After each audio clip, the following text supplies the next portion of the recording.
শিশু রামিসা ধর্ষণ ও হত্যা মামলায় 2 আসামির মৃত্যুদণ্ড, রায়ে সন্তুষ্ট পরিবার। 3 মাসে রায় কার্যকর সম্ভব, আইনমন্ত্রী। হাইকোর্টে আপিলের নথি আসলে দ্রুত শুনানি অ্যাটর্নি জেনারেল। ত্রয়োদশ জাতীয় সংসদের প্রথম বাজেট অধিবেশন শুরু, বিদ্যুতের সংকট নেই সংসদে, বললেন মন্ত্রী।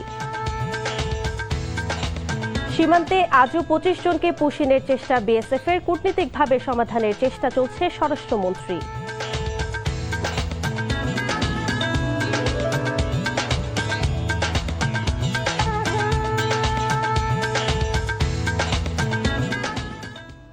আসসালামু আলাইকুম, আতকিয়া আদিবা চৌধুরী স্বাগত জানাচ্ছি এনটিভির দেশের খবরে। গ্রাউন্ড সিমেন্ট শিরোনাম দেখছিলেন, এবার পুরো খবর।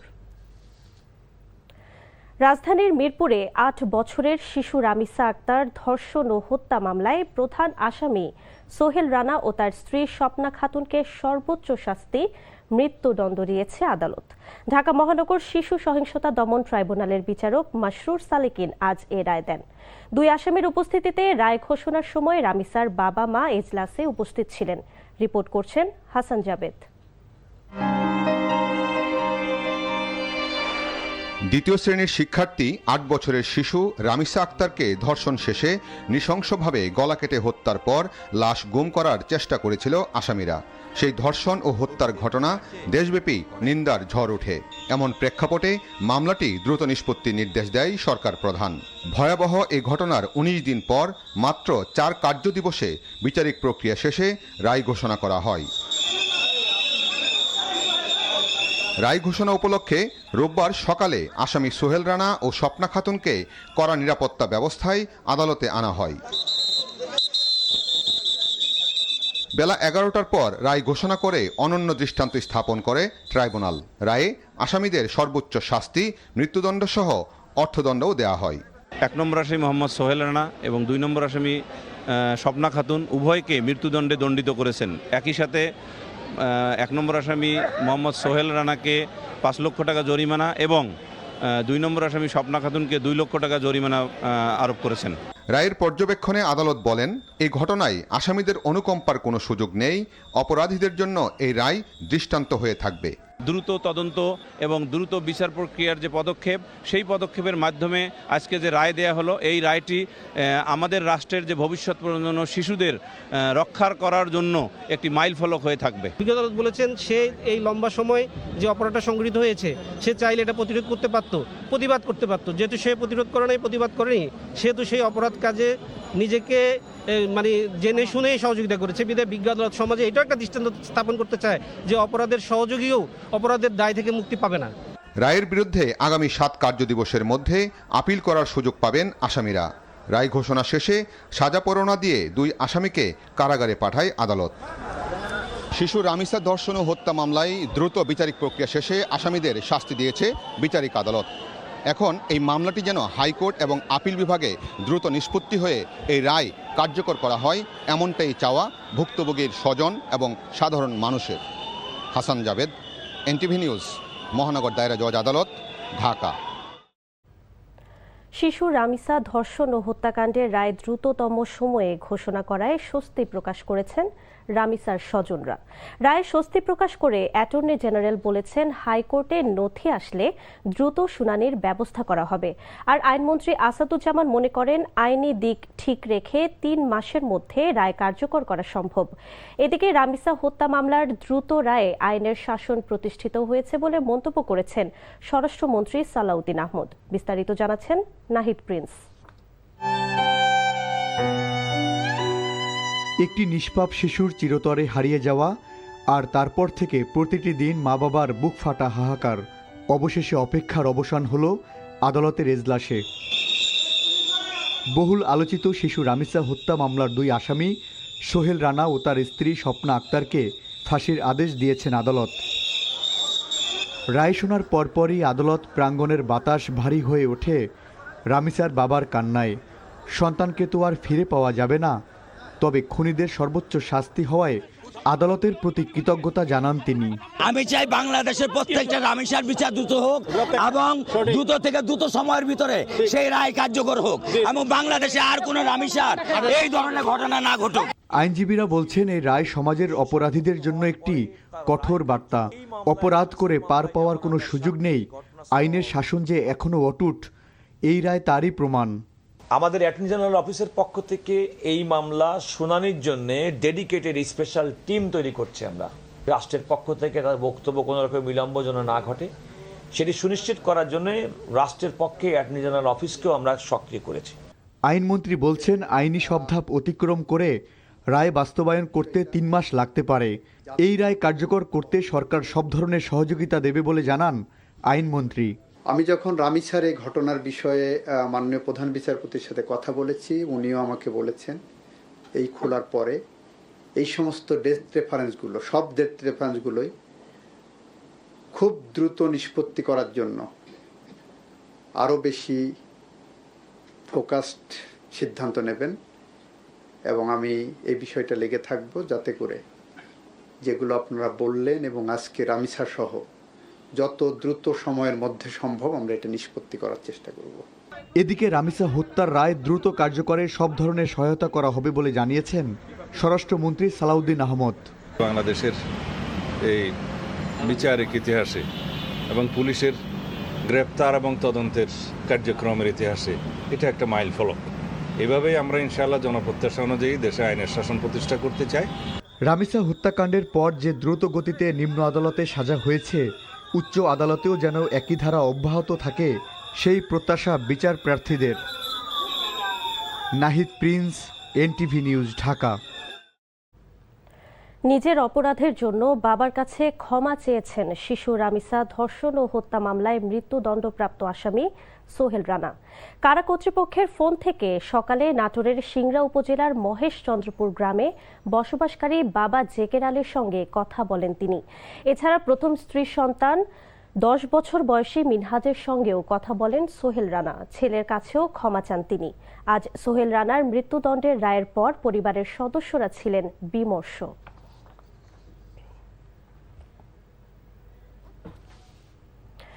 শিক্ষার্থীদের মানবিক হিসেবে গড়ে তুলতে নৈতিক শিক্ষার বিকল্প নেই, তাই প্রযুক্তি নির্ভরতা ও দক্ষতা বৃদ্ধির পাশাপাশি নৈতিকতা ও মানবাধিকতার শিক্ষা বিষয়ে গুরুত্ব দেওয়ার তাগিদ দিয়েছেন প্রধানমন্ত্রী তারেক রহমান। ঐক্যবদ্ধভাবে কাজ করলে দেশের অগ্রযাত্রা কেউ রুখতে পারবে না বলেও মন্তব্য করেন সরকার প্রধান। রাজধানীতে শিক্ষক প্রশিক্ষণ কর্মসূচির উদ্বোধন করে এসব কথা বলেন প্রধানমন্ত্রী। জাহিদ রহমানের রিপোর্ট। রাজধানীর বাংলাদেশ চীন মৈত্রী আন্তর্জাতিক সম্মেলন কেন্দ্রে শিক্ষক প্রশিক্ষণ কার্যক্রমের উদ্বোধন করেন প্রধানমন্ত্রী তারেক রহমান। বিগত ফ্যাসিস্ট সরকার শুধু গণতান্ত্রিক রাজনৈতিক অধিকার কেড়ে নেয়নি, অন্যান্য প্রতিষ্ঠানের মতো শিক্ষা ব্যবস্থাকেও ধ্বংস করেছে বলে মন্তব্য করেন প্রধানমন্ত্রী। একজন মানবিক মানুষ হয়ে ওঠার জন্য নৈতিক শিক্ষার বিকল্প নেই। আমি মনে করি জাতীয় বিশ্ববিদ্যালয় কর্তৃপক্ষ শিক্ষা ব্যবস্থায় প্রযুক্তি নির্ভরতা, দক্ষতা এবং মডার্নাইজেশনের পাশাপাশি শিক্ষার্থীদের নৈতিকতা এবং মানবিক স্বাস্থ্যের উন্নয়ন, সামাজিক অন্তর্ভুক্তি এবং পরিবেশ সংরক্ষণ, এই সব বিষয়গুলোর প্রতি আরও অধিক গুরুত্ব দেবেন। দেশের জন্য অবদান রাখা ব্যক্তিদের সম্মান জানাতে চাইলে জ্ঞান ভিত্তিক চর্চার বিকল্প নেই বলেও জানান তারেক রহমান।